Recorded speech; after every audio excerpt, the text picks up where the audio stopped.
leise fliehen meine Lieder durch die Nacht zu dir.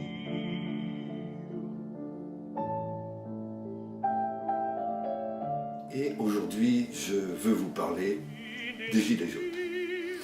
Alors, je veux aborder deux points en particulier, en sachant que vous trouvez bien sûr une abondance de littérature sur le sujet. Je réfère à Emmanuel Todd, je réfère à Charles Sana, je réfère à Michel Onfray, par exemple. Mais je voudrais aborder deux points qui me touchent particulièrement dans cette histoire des Gilets jaunes. La première chose, c'est une évidence historique, c'est quelque chose que nous rencontrons toujours dans ce type de mobilisation sociale. La première chose, c'est l'extraordinaire accélérateur de conscience. Les Gilets jaunes, c'est une sorte de formation accélérée en matière politique. Et je vais prendre un exemple en termes de revendication qui va très bien l'illustrer.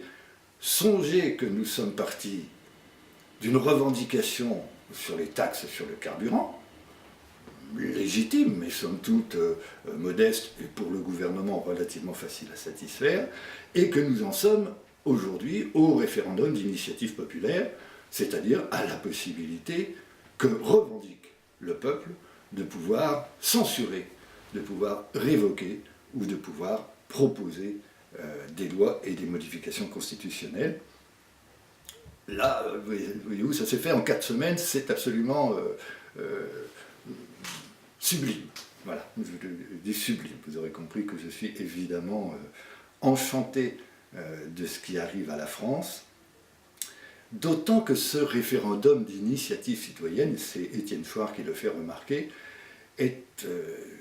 correspond à une sorte de nouveauté historique, en ce sens que tous les mouvements révolutionnaires, que ce soit 89, que ce soit 48, que ce soit 17, ou la Commune de Paris, ou les Trois Glorieuses en 1830, tous les mouvements révolutionnaires ont deux revendications, c'est l'impôt, on en veut moins, et du pain, on en veut plus. Tout à fait légitime, c'est les conditions de vie au quotidien qui mobilisent ainsi le peuple. Et là, il semblerait que ce soit une première, en ce sens que le peuple se préoccupe, discute et revendique sur l'organisation politique. C'est absolument... Bon, j'ai pas de mots, mais vous voyez sur mon visage combien cette histoire me réjouit.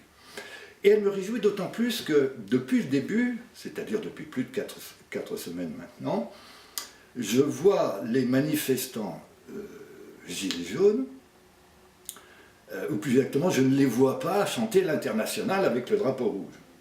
Je les vois encore moins afficher le drapeau bleu aux étoiles d'or et chanter l'hymne à la joie de Beethoven. Non, non, ils ne sont pas internationalistes, ils ne sont pas européistes, ils sont français. Ils chantent la Marseillaise, ils affichent le drapeau bleu, blanc, rouge, ils réfèrent à la devise républicaine, liberté, égalité, fraternité.